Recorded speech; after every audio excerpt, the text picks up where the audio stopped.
YouTubers ಮಧ್ಯ ಒಗ್ಗಟ್ಟಿದ್ಯಾ ಕನ್ನಡದಲ್ಲಿ? ಇದೆ, ಅಂದ್ರೆ ನಮ್ದೇ ಒಂದೊಂದು ಸರ್ಕಲ್ ಇದೆ ಅಂಡ್ ಏನೋ ಪ್ರಾಬ್ಲಮ್ ಆದ್ರೂ ನಿಂತ್ಕೊಳ್ತಾರೆ. ಓಕೆ, ಅಂದ್ರೆ ಕೆಲವೊಂದ್ಸಲ ಹಿಂದೆ ಮುಂದೆ ನೋಡಿದೆ ಎಲ್ಲಾ ವಿಚಾರಕ್ಕೂ ನಾನು ಇರ್ತೀನಿ ಒಗ್ಗಟ್ಟಲ್ಲಿ ಇರೋಣ ಅಂತ ಹೇಳೋದು ಕೂಡ ಸಮಸ್ಯೆ ಆಗುತ್ತೆ ಅಂತ. ಈ ತರದ್ದು ಏನೋ ಇನ್ಸಿಡೆಂಟ್ ನಡೆದಿದ್ಯಾ ಸಿ ನಿಮ್ಗೆ?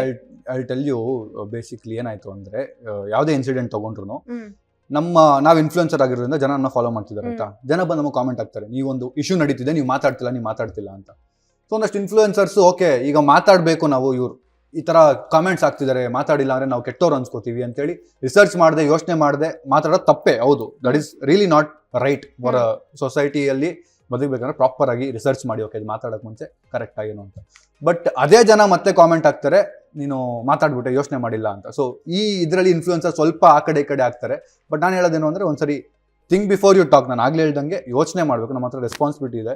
ನಾವು ಒಂದು ವಿಡಿಯೋ ಪೋಸ್ಟ್ ಮಾಡಿದ್ರೆ 1 ಲಕ್ಷ ಜನ ನೋಡ್ತಾರೆ, 1 ಲಕ್ಷ ಮಿನಿಮಮ್ ಅಂದ್ಕೊಡಿ, 1 ಲಕ್ಷ ಜನ ನೋಡ್ತಾರೆ. 1 ಲಕ್ಷ ನೋಡೋ ಸ್ಮಾಲ್ ಅಮೌಂಟ್. ಸೊ ಅಷ್ಟು ಜನ ನೋಡ್ತಿದ್ದಾರೆ ಅಂದ್ರೆ ನಾವು ಸ್ವಲ್ಪ ಯೋಚನೆ ಮಾಡಿ ರಿಸರ್ಚ್ ಮಾಡಿ ವಿಡಿಯೋ ಮಾಡಬೇಕು.